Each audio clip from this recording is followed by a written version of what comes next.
Hey everybody, how's it going? Michelle Hawk here, And Katherine Bird. and we are the Shaman Sisters. So, welcome to Shaman Sister Sessions. This is episode 86, and today we'll be talking about how to choose a spiritual teacher. Exactly. There's lots and lots and lots more each and every day spiritual teachers out there. So many to choose from. So many people offering their advice. So many people who have been on the spiritual path for either a long time or even a short time, who are ready, willing, and able to offer you lots of spiritual advice and mentorship on your path. So, how in this quite saturated market of spiritual teachers do you make the decision of who to study, train, sit with, learn from, and have as a part of your life? Absolutely. And in case you missed it, I highly recommend that you go back and tune into episodes 84 and 85, or 84 in particular, where we talked about how to choose a shaman. Right. Now, some of the things that we'll be talking about today have a similar parallel, but keep in mind today we're speaking specifically about teachers. And so, in case I get to miss that, Right. but So we were just talking about so what's the difference between this idea of choosing a shaman, choosing someone who you're going for healing work, and then choosing someone who you would consider a spiritual teacher, a spiritual mentor, guide, someone who's going to be with you for a while. And I think that's one of the pieces, is that oftentimes you might go to see a healer or a shaman for a specific period of time as you're working through something. But oftentimes our spiritual teachers, they will stay with us over maybe even our whole lifetime, or it might be lifetimes that you've been working with this person. Right. You may have already met them in a previous embodiment. But the idea of work, and there might be some overlap here too. Let's remember that if you're going to see a shaman, then you may end up having a longer term teaching and mentorship experience with that person. But keeping in mind, there are some parallels and some overlap in between what we're talking about today. But I think I'd love to first address the idea of the market that you were talking about. The idea of there are so many people out there who are enthusiastically marketing themselves as spiritual teachers. Right. And they just had their spiritual awakening 5 last minutes year. ago. Yeah. And so let's, kind of keep in mind that anyone can call themselves a spiritual teacher. And it is true. Let's be super real and say that everyone has something to teach somebody. So it's not diminishing the medicine that these people have for their community or for you or for the world. It's just, how do we wade through all the noise in order to find the most aligned set of energetic signatures, the most aligned frequencies and lineages for our own personal path. And that, I think, one of the number one tools that I would advise or invite you to cultivate is discernment. Yeah, it's all about discernment. And we have had lots of episodes that dive in a little bit more deeply on discernment, talking about boundaries and sovereignty and knowing yourself enough to be able to make a good decision. And, and also to know yourself enough to know that you might not make a good decision because of trauma and, a need to be loved, or a need to kind of be accepted by a certain person. I was just reading something this morning that was saying that influencers are giving bad, I think it was like 9 out of 10 influencers are giving bad workout advice or health advice, because there's all these people on Instagram who are like, well, I work out and I'm super healthy and I look great, so I'm going to tell you what to eat and how to work out and these exercises to do. And they're not necessarily fully trained, or they're not licensed in anything. They maybe don't have any education other than their own personal experiences, which can be great. You can learn so much from your own personal experiences, obviously. But that when we start looking at the way that the world works now, and instead of someone's right in front of me and I'm able to tune into them, see what their health issues are, see what their background is, understand them at a deeper level, and then give advice as to what they should be doing with their lives or their health or their body, exercises and different things. We're sort of living in this space where there's a lot of people giving sort of, here's what everybody should be doing advice out on the internet, and that's not necessarily the healthiest or the most helpful thing. And spiritual teachers are actually not that much different. There's a lot of noise.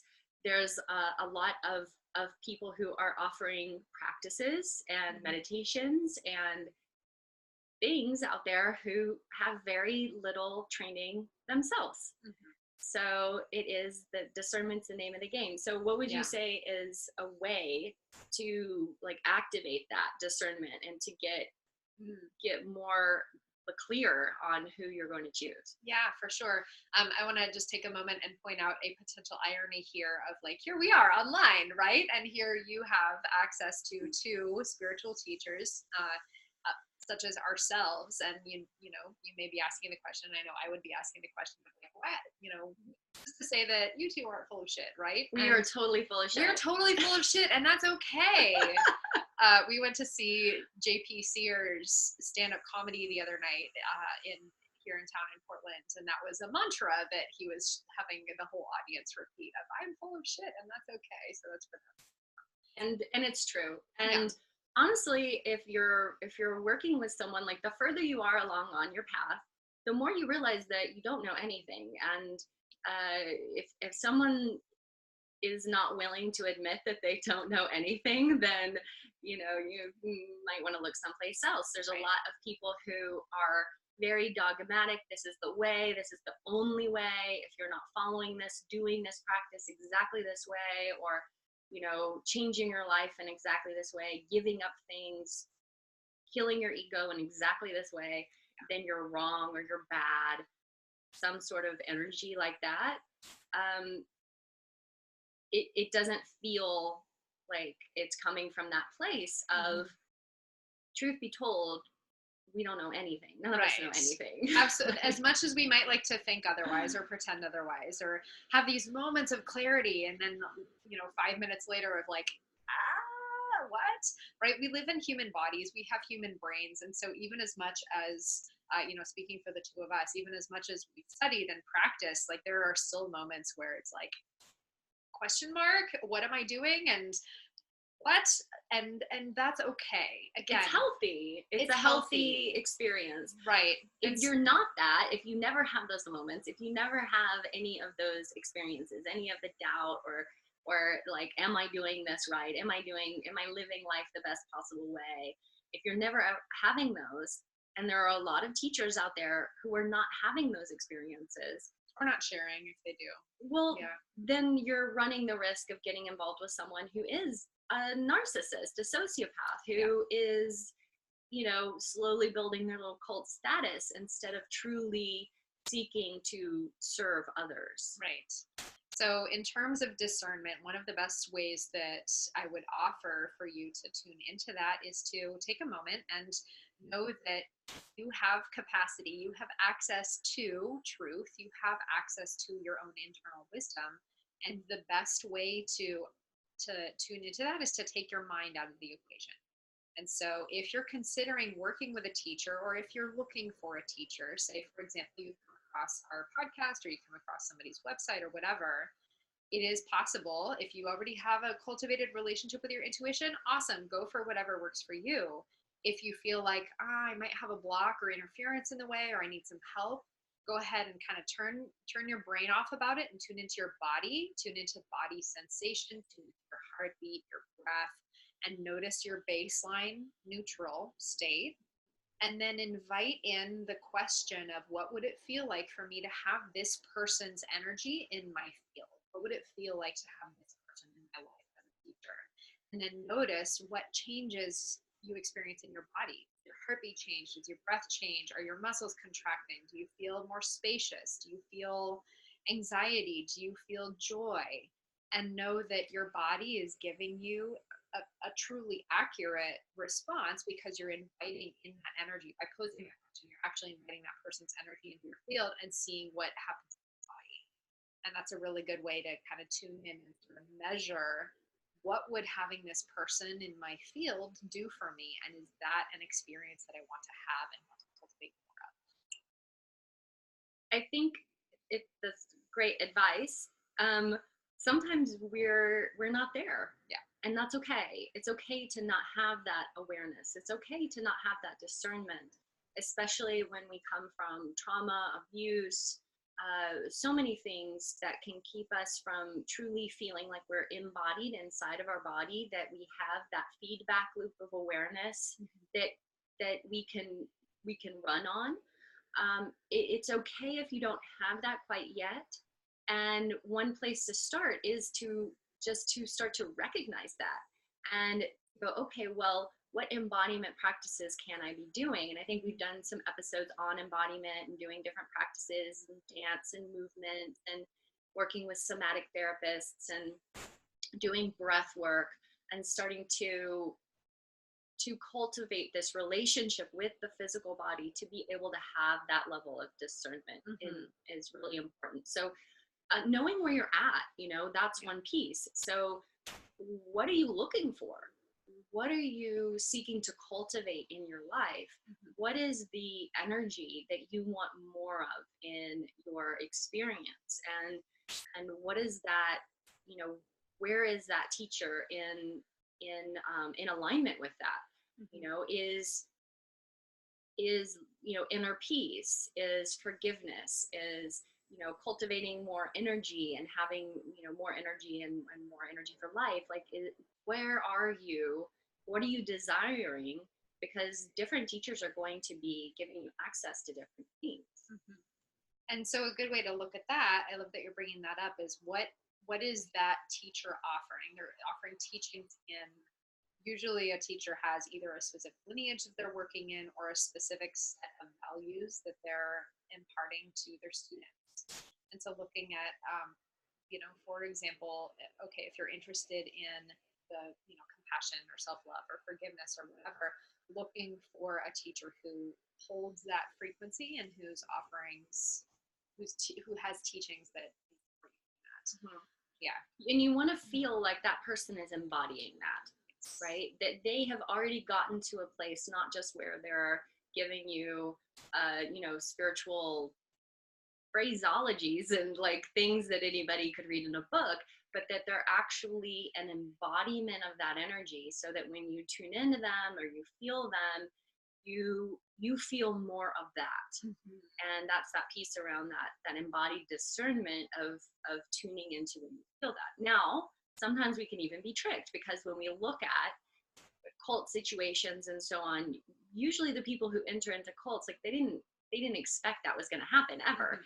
And I don't think anyone voluntarily joins the cult. They're like, oh, I didn't know this was a cult. Right. It just made me feel good to be here. Right. Because when we're looking for a spiritual teacher, we are coming from a place of seeking. We're like, I'm seeking something. And so we're trying to kind of fill something within us oftentimes.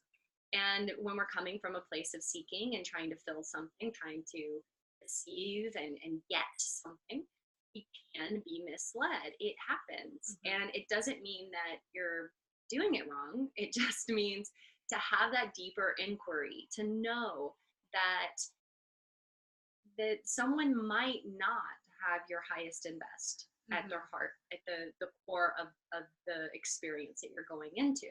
Right.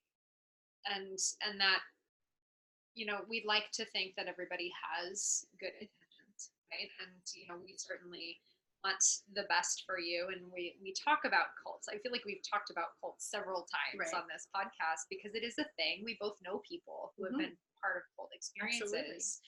Absolutely. And even, smart, educated, discerning people can get stuck in a situation and then look around at their surroundings and be like, oh my God, this is a dangerous place for me to be. And so we keep bringing it up as a, really know that, much like any abusive or narcissistic sociopathic situation, even the best, most discerning of us can find ourselves in circumstances where we don't feel as though this person. And so having as much front loading of the experience as you can to, get to know the person or get to know their body of knowledge. Mm-hmm. Also, it is not always possible to necessarily have a sit down with a teacher before, before at least doing an interview or something, but looking at, okay, do they have any books out, right? Do they have any videos? Do they have any content or way that you can engage with them before entering an agreement, a teacher agreement? And sometimes it's really helpful to engage with the person, engage with their work, engage with their teachings, and then leave the situation and go someplace else where you're not in that field, in that vibration. Because the thing about spiritual teachers is that we have a certain amount of energy and power and a captivating force, because we're meditating and we're cultivating energy, and we're connecting to other beings, and we're connecting to deities, and we're connecting to lineages. So there is a certain amount of what would you call that? It's just life force, yeah, gravitational life force. pull, right? Like we're attracted to people who have a high vibration frequency. Right. And we're drawn to, oh, there's a lot of life force there. Wow, that's awesome. Yeah. So it's nice to kind of just take a break, go home, give yourself some space, go sit in the forest and be like in the greatest spiritual teacher that there is nature. So go be in nature and be in your own vibration, your own frequency, your own field, and then ask the question, what is it that I'm truly seeking here? What am I wanting to receive out of this relationship, out of this experience in my life? Who is it that I am desiring to be more of? And does this teacher with space give me a higher expression of my own self? Absolutely. I really love that you said that. And that would actually be, speaking of personal bias, one of my values that I teach is self-mastery. So knowing that, that happens through a few different ways, and alchemy is one of the strongest practices and the strongest bodies of knowledge that I'm bringing to training. And everything that I do with my students, with the trainings, is about the self and about self-mastery. And so, Kat and I both have a strong value of sovereignty and agency. And so working with both of us, there's a huge emphasis on your path, your process, yourself. In fact, I think it's fair to say even more than any lineage teaching. And the way that I teach alchemy is these are pathways back to the self. And so that's one of our values. And of course, wanting, what is the purpose of studying with a spiritual teacher, right? Like, isn't the point of doing any spiritual teaching or spiritual practice to help us be more of who we are and remember more of who we are, and let that be like to make us a better person? Kat's favorite saying these days, that why she's doing her 7-year Taoist priest training, is to every day in every way, I'm getting better and better. And becoming a better person, right? Because that's the whole thing. It's like I'm doing this training, I'm doing a lot of energy practices and working on myself and looking at all aspects of my life and the way that I respond to situations and relationships and so on and so forth. And have an amazing teacher and other amazing teachers along the lines of this lineage, and coming, with a stream of lineage from masters, holders of these wisdoms from ancient times. And it's like, well, am I doing it? So there's like, well, the big why of why am I doing this? Like, I could be doing it to, get more power, to have more influence, to, I don't know, to have like party tricks, right? Like a lot of this stuff is like, let's work energy and have party tricks. But for me, it's like, well, how do I actually be a better person? How do I love myself more, be more loving in the world, and show up in a higher vibrational way so that I can be of service? And so what are your intentions? Getting really clear. What are your intentions? And are they coming from a place of like, I am basically like an understanding of your own wholeness, of It really, truly, to tell you you are whole, that you already really have everything you need. It's just that you are going to maybe seek some different spiritual teachers because they have codes that they're going to activate in you. And they might have a lineage that you've been connected to in many lifetimes that they're going to help activate in you. And they're going to have teachers, teachings that in some ways you're going to remember yourself. And when we can kind of take it off of more off of like the teacher and more back to us and what is our reason for doing what we're doing. I know I've had the experience of doing something or following a teacher or doing certain work, and in the midst of it being like, wait a minute, is this helping me? Like, is this like really making me feel good? Is this helping my relationships? Is this helping me be a better person? Or am I spending a lot of time like jumping through hoops trying to do something right, and not actually, feeling good about myself? Yeah, for sure. And looking at, well, what functionally is this providing for you in your lived experience?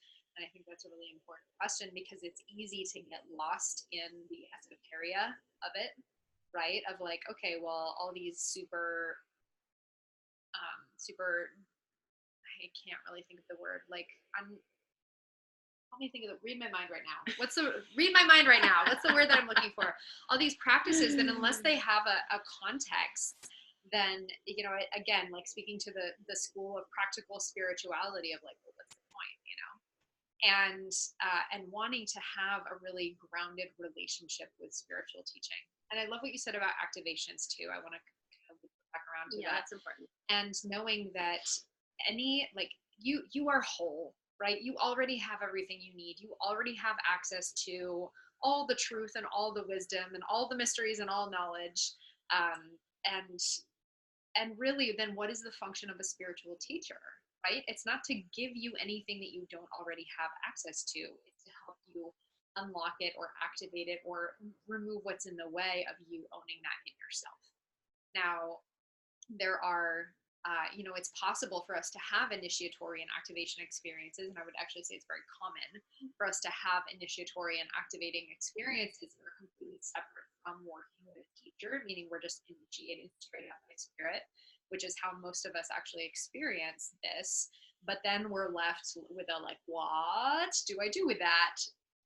Left holding like, oh my God, I just got initiated into dragon medicine. Like, what the fuck, And then, okay, well, what do I do with that? Right. And then, okay, I'm going to seek out a human teacher who actually has experience working with this thing that I already received in order to give me practices, in order to give me perspective and understanding, help me ask some really good questions of this thing that was given to me by spirit with no manual, right? Like, right, no instructions. We don't get a textbook from spirit. That's what humans are for, right? Spirit's like, here you go. Now go find the textbook on earth. Good luck. And really the function of teachers, at least in my perspective, like the function of a really good spiritual teacher is to help you make sense of your own activation experiences and to offer you the resonant frequency of what they have experienced in their own activations and initiatory experiences. And by being, we're like tuning forks, right? So by being in the presence of somebody who has experienced an activation or initiation, that unlocks something within us. And then the human part of ourselves, the human interfacing, talking about stuff and process work, etc., and healing work is to help it integrate and make sense. Because if we were to receive that initiation and just everything like all in place in one moment, then we would have probably some sort of psychotic. People have this. Right. We see this. It happens all the time. Totally. People end up in institutions because they're having a spiritual awakening that isn't integrating well.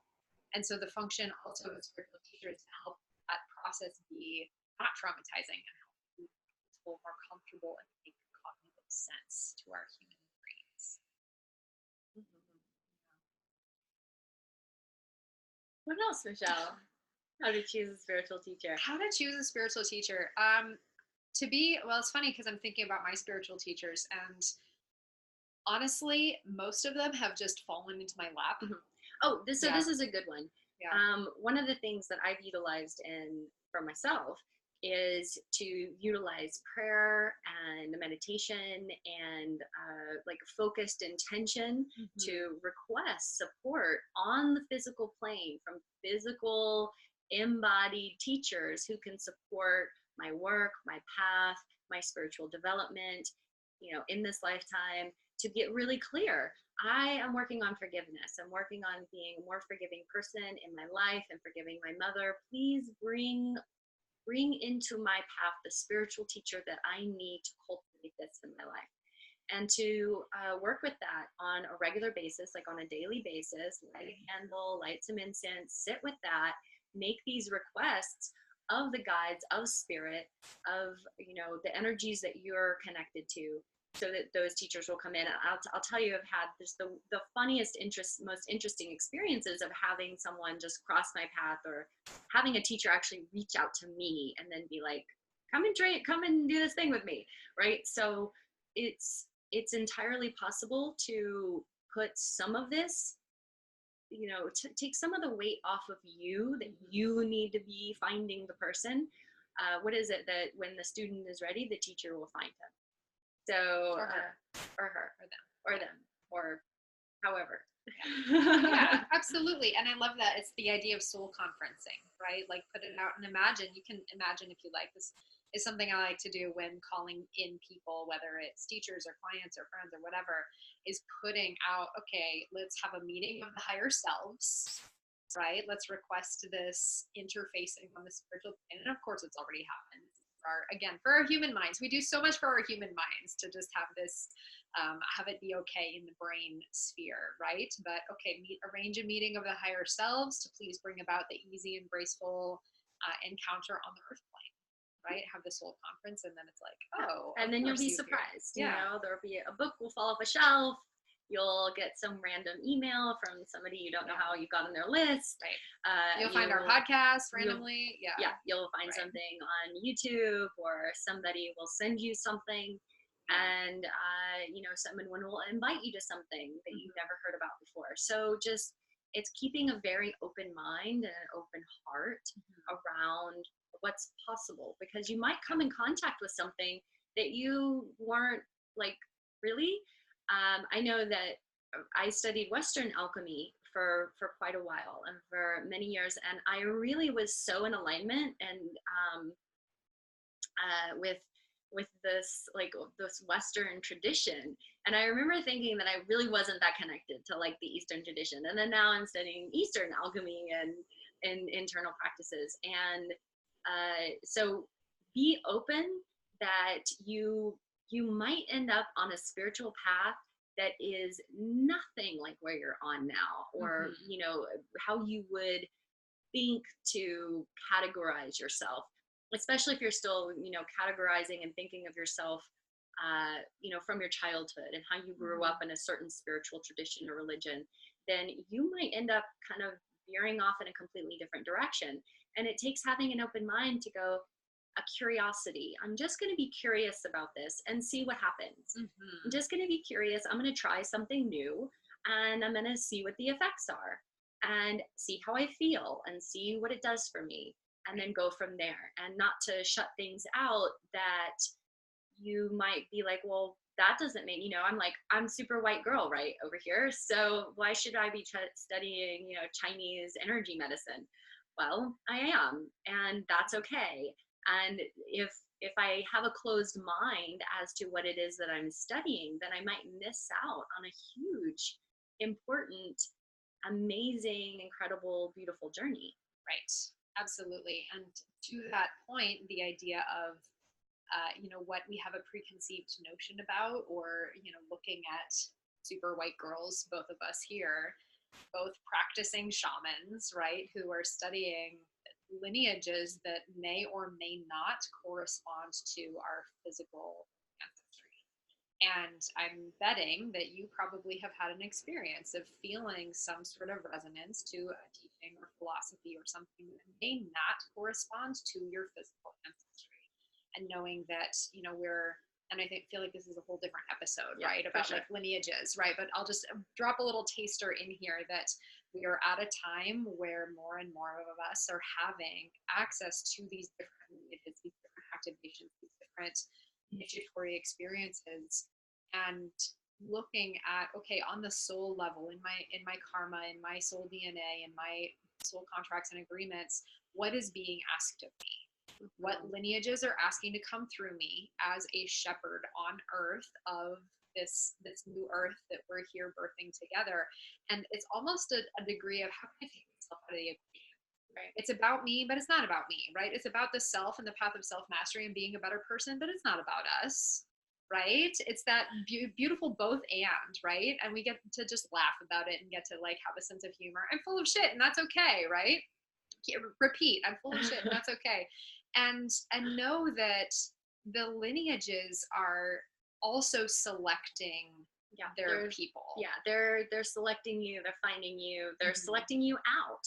So it's like, if you don't resonate with something and your friends are resonating with it, and whatever, that everybody's going to Kundalini yoga, and when you go to Kundalini yoga, you're just like, I just am not feeling the Kundalini yoga. Like, that's okay. Go do something else. Try something else. Play. It's play, right? We don't have to take this so seriously. We can be in a childlike wonder around our path and know that it might change. You can change your mind. You can say no. You can say yes to something and then go, actually, that doesn't fit for me anymore. Right. I'm going to try something else. I'm going to go on this different path. And that's okay too. You're not locked in a box once you start training with somebody or working with them. Right. And if you are, it's probably a cult. So this is a dangerous situation. Yes. Call 911 if you're locked trapped in a box. Yeah, exactly. And I think we shouldn't make fun of people locked in a box. No. We should send them love. Ready, love, whoosh. And with that though, again, like laughter is medicine, right? And yet the idea of maybe these teachings lead us to other teachings. These teachings lead us to other teachings. There's no maybe about it. Right? There's definitely going to be. Totally. Now I can look back and understand and realize some of my earlier teachings and things I was drawn to, how there were little droplets of other pieces, and how it all is more and more, I'm having more and more awareness of the holistic aspect of my life and the different things that I've been interested in, and how they all keep circling together and creating a whole that is the wholeness of me, that is the wholeness of me from many times and many places, and on and on forever. Right. And the same is true with our teachers, right? Where at a certain point in our lives and in our spiritual development, we might need a certain kind of teacher that eventually we don't need that teacher in the same way anymore. And this is, I like to call it graduating, right? Like we graduate from working with people. But it's not a failure. No. Like sometimes we think like, this isn't resonating with me anymore and there's something wrong with me. I've like failed this spiritual teaching. No, it's time for you to move on and do something else. That's okay. Right, exactly. And so if you're working with a teacher that, imagine you came into the working relationship and it felt really aligned, it felt, oh my gosh, there's, so much resonance here. And then eventually you reach a point of like, I feel as though we're done, or I feel like we're complete, or even I have a huge problem with this person now, right? Like that might be maybe a sign that your work is complete with that person. Or maybe there's something to be resolved there, or maybe it's simply your spiritual self, your higher self tapping you on the shoulder and saying like, okay, let's and I really do encourage, that all of that being said, like, yes, we graduate from working with people, and also there are teachers that we'll have for a very long time. So, I know that especially in the Western world over here in modern America, it is our tendency to kind of like jump, shiny object syndrome.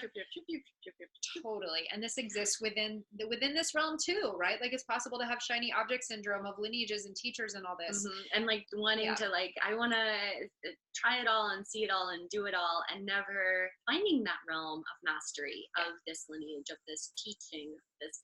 I mean, you could study your whole life. You could sit with forgiveness and sit with love. Like it's such a simple thing. It's the core, most simple thing, the essence of a spiritual teaching. and yet you could spend your entire life studying it and not like fully understand it completely. Totally. So be willing to go deep. Your teacher also might trigger the fuck out of you. Your teacher might upset you sometimes. Your teacher might push you into places that are uncomfortable. There's a fine line between that and something that is abusive or hurtful, and that is something to really be conscious of. But at times there will be stuff where it's like, you're not doing your practice. Like, you say this is what you want, but you're not showing up. You're not taking care of yourself. And you're not being an authentic member of this community. And hopefully you will have a teacher who, if they're saying these things to you or whatever, they're able to do so with kindness and compassion and love, and offer support for you to come into alignment. But at times you might get a little bit of tough love, and that doesn't mean that you need to run off to the next teacher because your teacher's not kissing your ass. Right. Yeah, absolutely. Totally. Right. And we live, it's kind of a, on one hand, it's like the duality. It's a blessing and a challenge here. It's a gift and a challenge that we live in a world where we have such a saturated market of spiritual teachers. Right? Like, back thousands of years ago, right? If you wanted to study with somebody, like, alchemists, years and years and years ago, it was an underground lineage, and you had to like travel for years to different countries and like find these hidden people. Walk for 1,000 miles, right? And then Uphill go up a mountain, and then you had to show up, and then they sent you away, and you had to show up, and they sent you away, and you had to keep showing up until they were like, okay, well, I do need you to carry this thing. And then you started carrying a thing, and you were carrying wood, and you were stoking a fire and sweeping the floor. And then you did that for years before you were ever allowed to wash the damn beaker. And then, Right. And so we come from, like, right now you can Google spiritual teacher and come up with many, many pages of listings, right? It's something that is becoming more and more available. And yet, I invite you to kind of think back to the original, what would be asked of you if you were wanting to work with a teacher or wanting to work in lineage. And not that it's like, oh, you have to, slave away and carry the things or whatever, but what is it like to ask that devotion of yourself? What is it like to say, okay, this is really what I want. I'm after an initiatory experience. I'm after mastery of some sort. I'm after a certain body of knowledge and level of awareness that probably takes more than 8 weeks, like, give it some. Yeah, because we're like in this realm of the internet, marketer who's like, well, you should be able to teach whatever mastery of whatever thing in 8 weeks. Yeah, you have 90 days to master this skill. I'll tell you, I can teach you a shitload of stuff in 90 days. Absolutely, I can. And I also find that a lot of the people who advance the furthest, who actually get the most out, they work with me sometimes for years. Yeah. And they'll do a program, sometimes then they'll repeat the program. And then the next time they repeat the program after they've been doing other work with me for 2 years, then they finally get to this thing that is, the seeking that they had originally. Mm-hmm. But it takes something. We think it's just this overnight thing that we're going to show up in the field of some teacher and become this thing, successful, totally aligned, never angry, in a great loving relationship. We're going to be an amazing parent. We're going to, like, all the things that we want, right? Mm-hmm. And sometimes, all of us have a lot of shit that we got to work through, and a lot of initiations, a lot of preparation for the physical body, and a lot of inner work. Mm-hmm. And those things sometimes take time, attention, energy, devotion, commitment.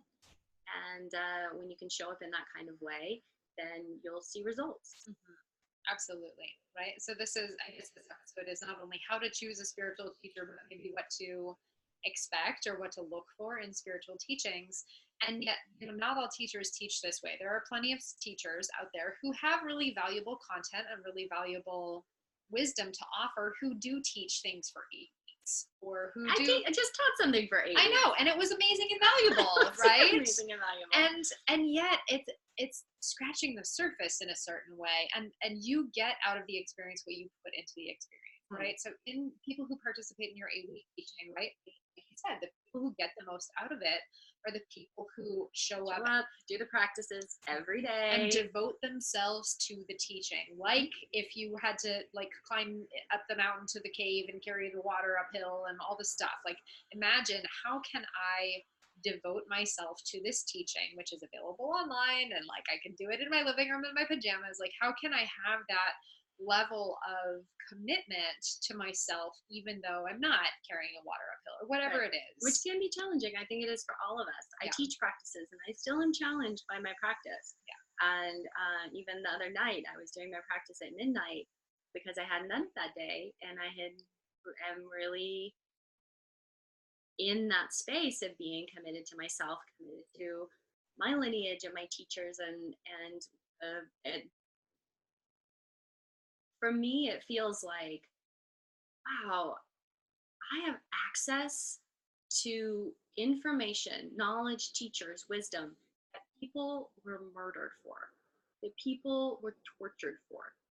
And if I can't honor that with doing a fucking practice every day, or writing, or breathing, or being kinder to strangers, then what the fuck am I doing?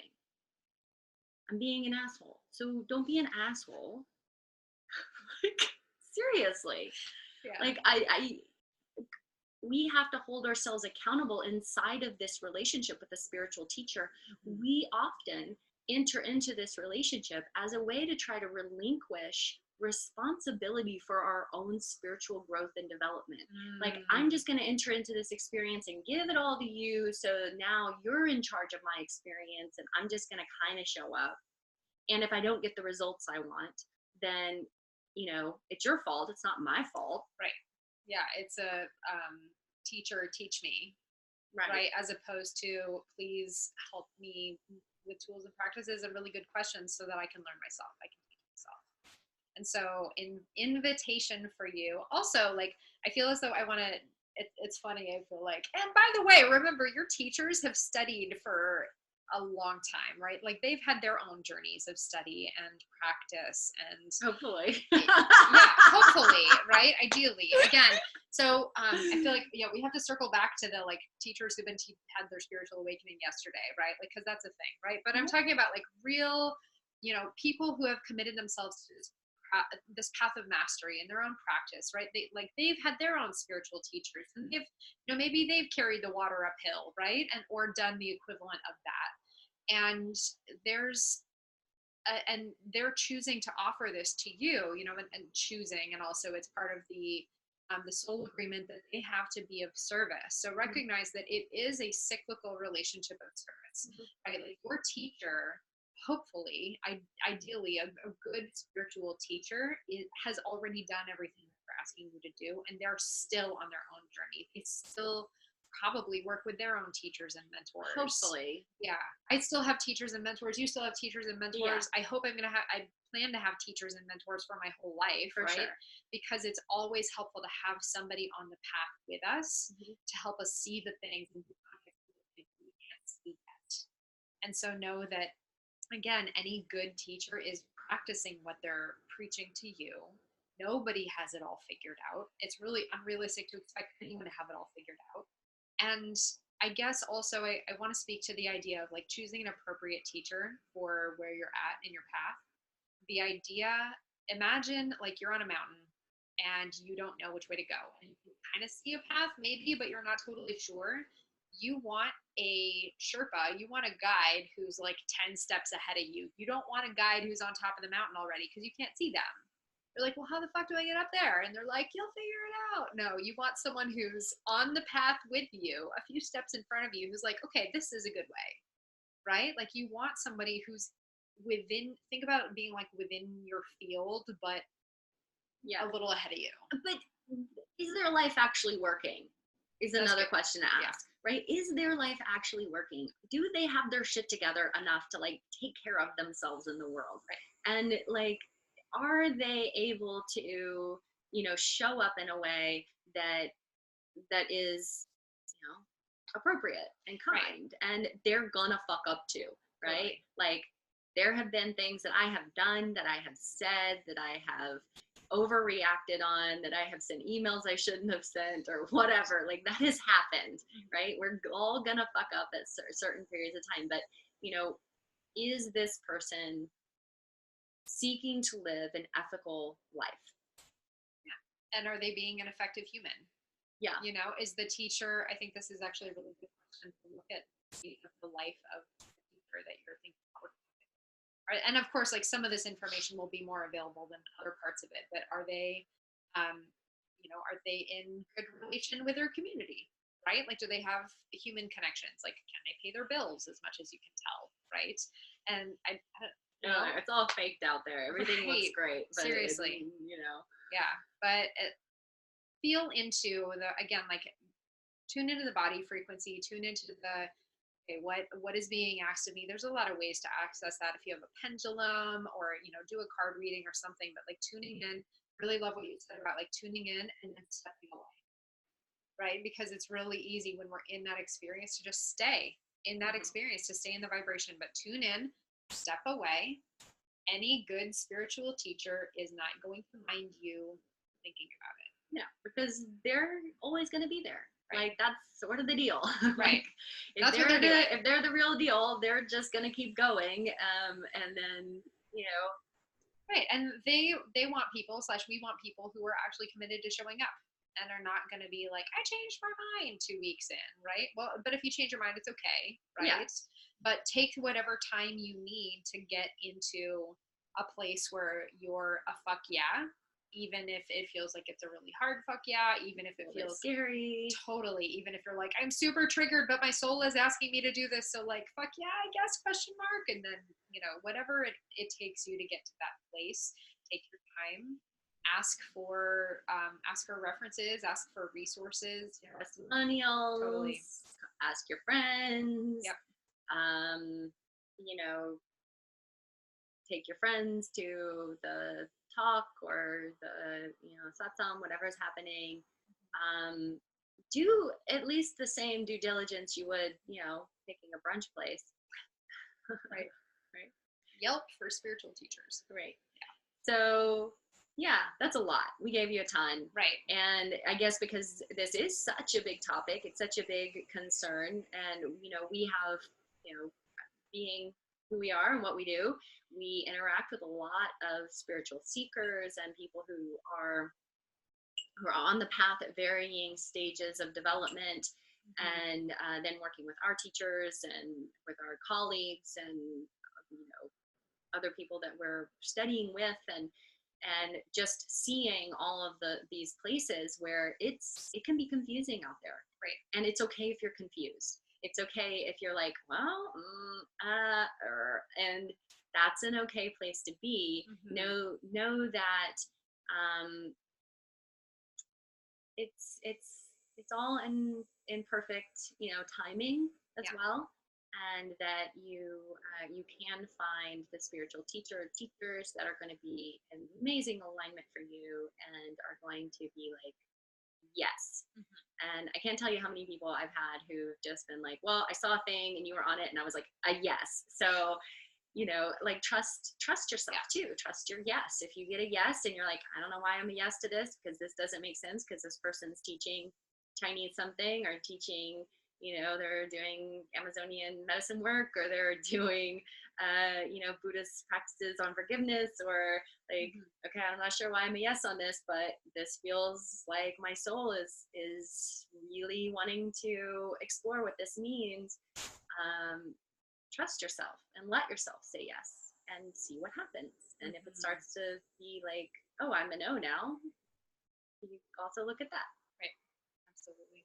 Okay. Yeah, we gave you a lot of things to be thinking about. So please, just let all that sink in and know that, there's a lot of space for you in that. There's a lot of, and I feel like, honestly, I also want to say, like, you can't make a wrong decision.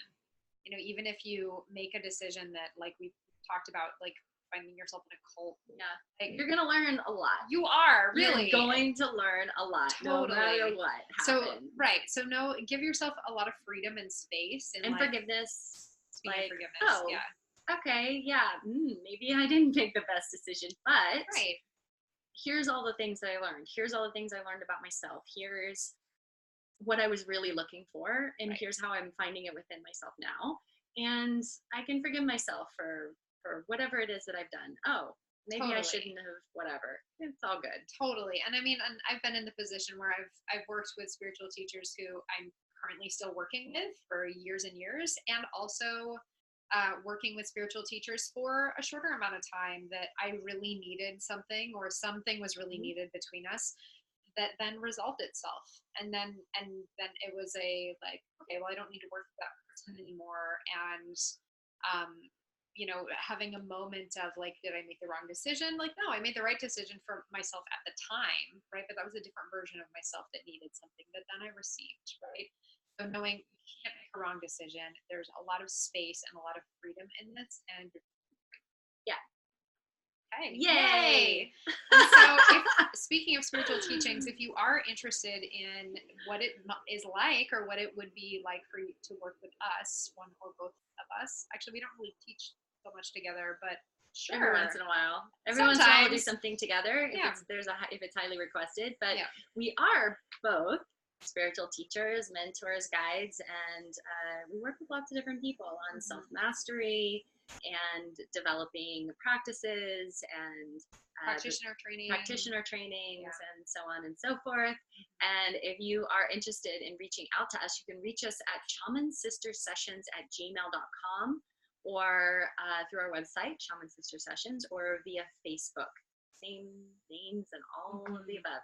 So you can send us an email or comment on the video saying what you liked, or what you have inquiry around, or if you have a request for a show topic, or if you would be interested in working with us, just reach out and we'll get back to you. Yeah, we'll go from there. And if you found this helpful, we have a lot of content out there. This is episode, 85, right? 86, right? We have so many hours and hours of content for you. And so if you found this helpful and would like to contribute, then you can either send us a donation via PayPal to shamansistersessions@gmail.com, or you can sign up on Patreon to be a patron of our work. And that's Patreon, patreon.com/Shaman Sister Sessions. And you can make even a small monthly donation, or a donation, whatever you like. Anything is helpful. It does help us offset our back-end costs of uploading videos and content creation for you. And we want this to be free for you. And again, if you feel called to offer us some love and support, then we would happily appreciate that. So you can find us on iTunes, YouTube, Stitcher, like us, subscribe, comment, share, all the things. Yes. We love you, and talk to you soon. Bye.